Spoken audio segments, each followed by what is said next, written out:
तर इथे मी दूध गरम करायला ठेवलेलं आहे, शेवया भाजून घेणार आहे। तोपर्यंत दूध आपल्याला गॅसवर ठेवायचं आहे।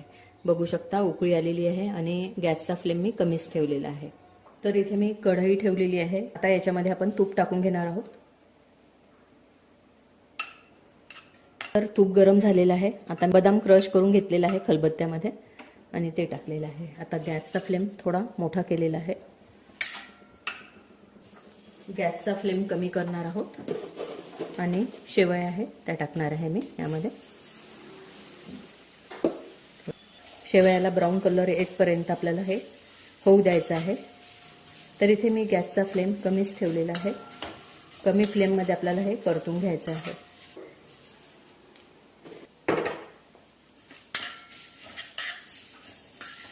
तर याचा कलर तुम्ही बघू शकता चेंज होत आहे।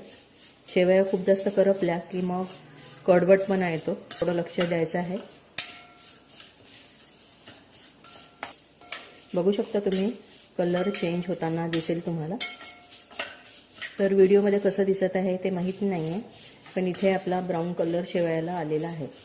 आपण इथे साखर टाकणार आहोत। तुम्हाला शेवयाची खीर किती गोड पाहिजे आहे त्यानुसार तुम्ही साखर टाकू शकता। इथे मी 3 चम्मच साखर टाकणार आहे।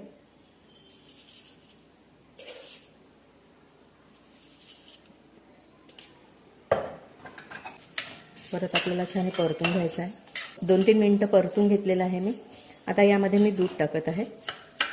जसं मी तुम्हाला सांगितलेलं आहे की दूध उकळायला मी ठेवलेलं आहे। गॅस बंद करून मी लगेच यामध्ये टाकणार आहे।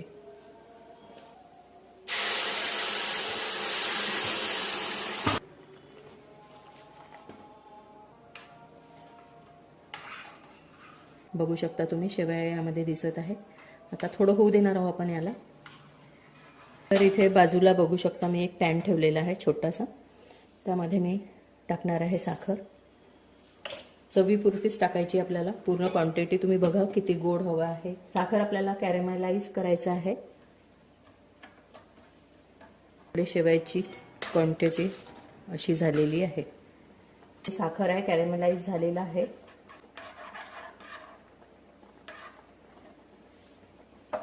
हे आपल्याला टाकायचं आहे इथे।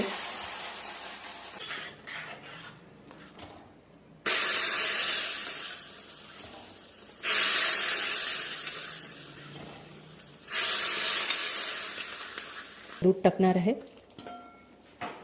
त्याच्यानंतर विलायची पावडर